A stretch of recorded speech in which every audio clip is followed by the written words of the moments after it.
황우석 줄기세포 스캔들 이후에 우리 이제 과학 기자들이 반성을 많이 했습니다. 그때부터는 연구윤리 위반 사례에 대한 기사가 엄청 쏟아졌어요.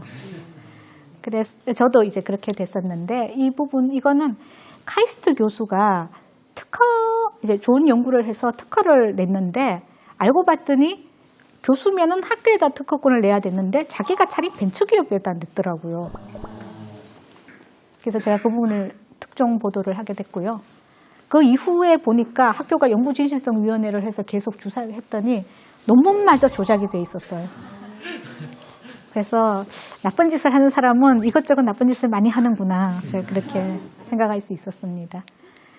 이제 이런 사례들이 없어지지 않고 계속 생겨요. 그래서 가짜 학회 와셋 논란이라는 게 있는데 와셋은 그 학회 전체 풀네임을 줄인 약자입니다.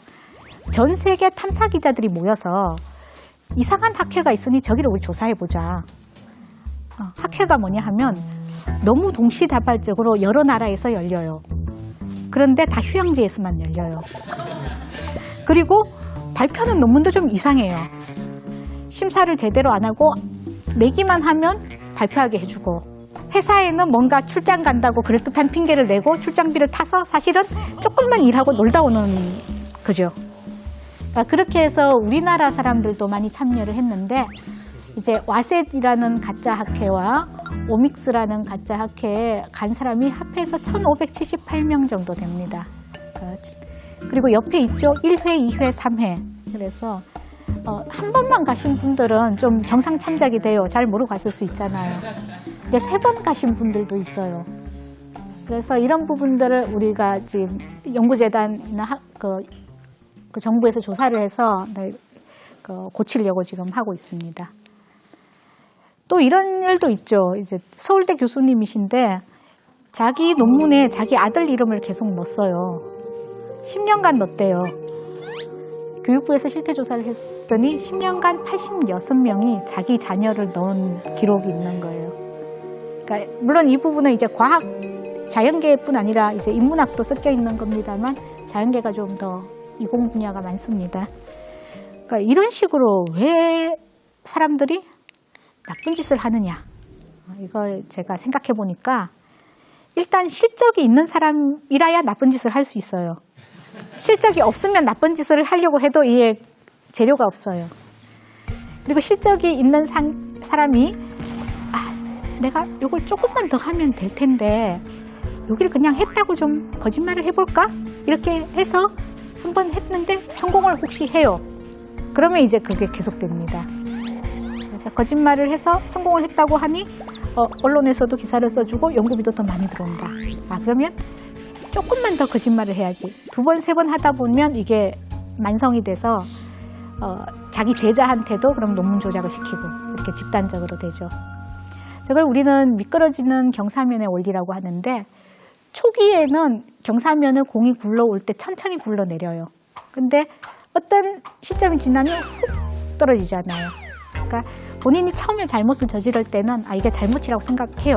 그리고 조금만 하고 안 해야지라고 생각하는데 이게 길들여지게 되면 그 다음에는 그냥 훅 빠져들어가게 되는 거죠. 과학자 중에서도 착한 사람이 있고 나쁜 사람이 있어요. 그래서 나쁜 사람은 저렇게 조작을 할 수 있는 거예요.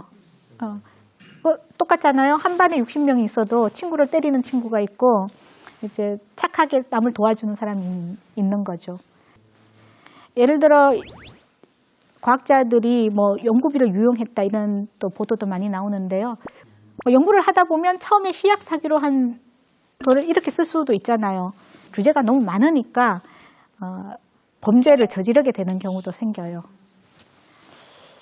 지금 우리나라 연구개발 예산이 20조 원이거든요. 20조 원이면 우리 총생산의 한 4.5%라고 해서 별로 적은 수치가 아니에요. 특히 우리나라 국가 규모에 비해서 퍼센테이지를 따지면 이스라엘과 우리나라가 세계에서 1, 2위를 다투고 있습니다. 연구개발에 돈을 투자하는 건. 그런데 과학자들은 늘 연구비가 없다고 아직도 그래요. 왜 그러냐?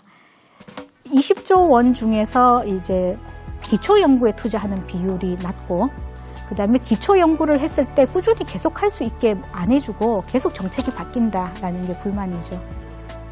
그래서 이제 제도적인 장치라고 생각하면 우리나라 과학자의 수준은 상당히 많이 올라왔는데, 이걸 행정이나 감사를 하는 분들이 어떤 과학의 특성을 잘 몰라서 한번 감사해서 할 때는 훅 다 몰아서 다 나쁜 사람 취급하고, 또 잘 모를 때는 나쁜 짓을 하는 것도 모르고 그냥 넘어가기도 하고, 그렇게 해서 문제가 되는 것 같아요.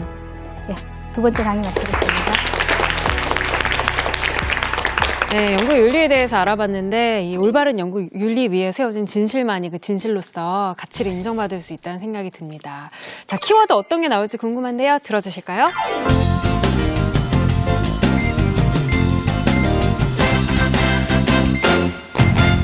혹여나 유전의 가능성이 있는 질병이라면 본인의 자식에게는 그 질병이 물려지지 않았으면 좋겠다는 생각 때문에 사실은 조금 더 진보적이고 개방적으로 연구가 됐으면 좋겠다는 생각을 품을 수밖에 없을 것 같아요.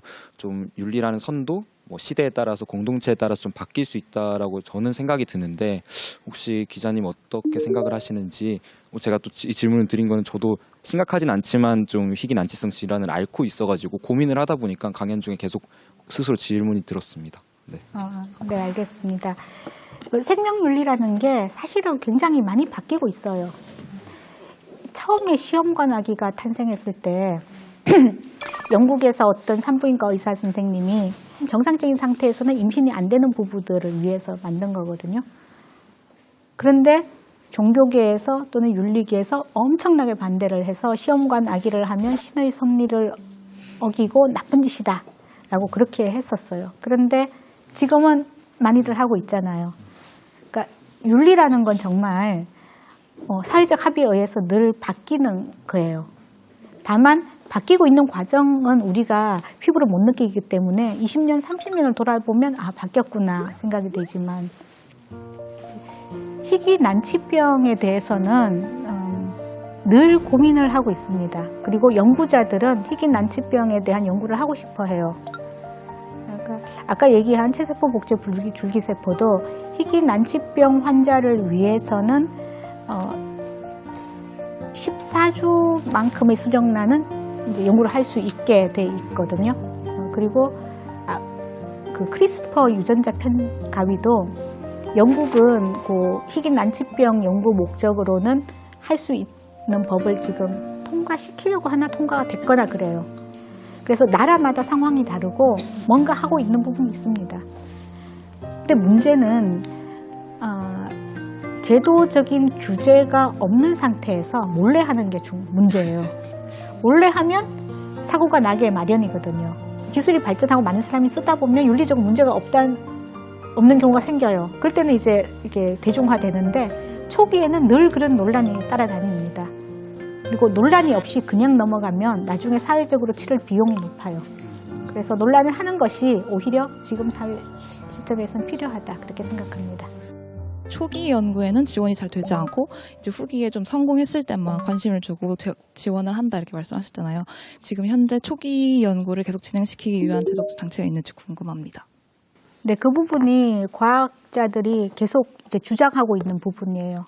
사실 어느 정도 유명해지면 그때는 연구비를 따기가 쉬운데 초기에는 가능성만 가지고 연구를 하자고 하면 국가 연구비를 따기가 쉽지가 않아요. 아마도 그것은 아마 이 연구 개발 중에 기초 연구가 있고 응용 연구가 있는데, 우리는 아직도 응용 연구 쪽을 국가에서 많이 지원하는 것 같아요. 외국은 응용 연구는 산업계에서 하니까 자기들 민간 자본으로 하는데, 또는 민간 연구소도 많이 생겨서 거기 연구비도 꽤 많은데, 우리는 아직은 국가에서 모든 것을 또 지원하는 시스템은 되다 보니까 수치만큼 그렇게 피부로 와닿는 게 많지 않다고 생각이 돼요. 그러면 미국 같은 선진국은 어떻게 하느냐 하면 두 가지인데, 일단 조그만 연구라도 기본 연구비는 줘요. 기본 연구비를 줘서 그걸로 결과가 나오면 이제 하는 경우가 있고, 또 창의적인 연구에는 결과가 나쁘게 나올 수도 있어도 연구비를 줘요. 그러면 이걸 해보고 실수를 하고 실패를 하더라도 그게 경험이 돼서 다음 연구를 하는 거거든요. 그럼 미국 같은 경우는 연구비를 주는 사람의 주체가 과학기술을 잘 알고 있어요. 그리고 평가를 하는 사람들이 이 기술은 연구비를 줘도 아깝지 않다. 이건 아직 초기지만 얼마를 더 줘도 된다. 이런 것들을 정확히 계측을 해서 주는데 우리나라 같은 경우는 이 연구비를 주는 시스템에서 그걸 잘 아는 사람이 많이 들어가 있질 않아요. 그래서 제대로 진행이 안 되고 있는 부분이 많고요. 그것 때문에 계속 과학자들이 연구를 많이 얘기를 해서 풀뿌리 연구비라고 해서 작은 연구비를 조금 떼주는 정책을 하고는 있습니다. 그래서 약간은 좀 만들어지고는 있는데 아직 피부로 느낄 만큼 그렇게 잘 진행되지는 않는다. 그렇게 말씀드리고 싶네요. 네. 네, 기자님 질문이 있는데요. 기자님이 보시기에 우리나라 과학자들의 윤리 의식은 세계적으로 어느 정도 되는지 이야기해 네. 주실 수 있으실까요? 사실 처음에 그 연구윤리 관련한 보도를 할 때는 굉장히 속상했었습니다. 그리고 왜 이렇게 사람들이 나쁘냐? 이렇게 논문이 조작이 많고 다 이렇게 살았냐? 그래서 저 인간적으로 굉장히 갈등을 겪었는데 나중에 다시 보니까 사회의 다른 분야에 비해서 오히려 포션이 적는 거면 적었지 큰 건 아니구나라고 또 다시 생각을 하게 됐어요. 그러니까 우리 사회가 과학자 집단을 너무 성인처럼 생각하는 게 있어요. 어렸을 때 너무 위인전에서 과학자 위인을 많이 읽었어요. 그래서 과학자는 열심히 연구를 해야 되고 착해야 되고 공명심이 있지 않고 뭐 이런 것까지 다 그 과학자에 들어가 있어요. 근데 현실은 그렇지 않거든요. 그래도 전체적으로 봤을 때는 전 세계에서 뭐 중간 이상 정도는 되지 않을까 이렇게 생각하고 있습니다. 고맙습니다. 네, 연구 윤리에는 뭐 정직, 정화, 그리고 책임 이러한 가치들이 따를 텐데요. 이러한 가치들 과학자들만 지켜야 하는 것일까요? 아니죠. 학문 전반 그리고 우리 모두가 지켜야 하는 가치일 것입니다. 사실 수많은 유혹 속에서 이러한 가치들을 지켜내는 것이 쉽진 않지만 이 마음을 저버렸을 때 더 큰 대가를 우리가 짊어져야 할 수 있다는 사실을 꼭 기억하시기 바랍니다. 자, 오늘 강의 여기서 모두 마치도록 하겠습니다. 고맙습니다. 올해 들어 최악의 미세먼지가 전국을 뒤덮었습니다. 올해 처음으로 미세먼지 비상저감 조치가 발령됐습니다. 사이다 같은 해결 방법은 무엇이 있을지? 신재생에너지 정의가 뭘까요? 몸에 좋잖아요. 그 태양전지를 깐다 그러면 지구가 쓰는 1년 에너지를 공급할 수 있다고 합니다. 미세먼지 도 이렇게 좀 해결할 수 있지 않을까. 콜럼버스의 달걀처럼 왜 이런 생각을 진작에 못했을까요? 마스크 회사한테는 죄송하지만 마스크를 안 끼는 환경을 물려줄 수 있지 않을까 해서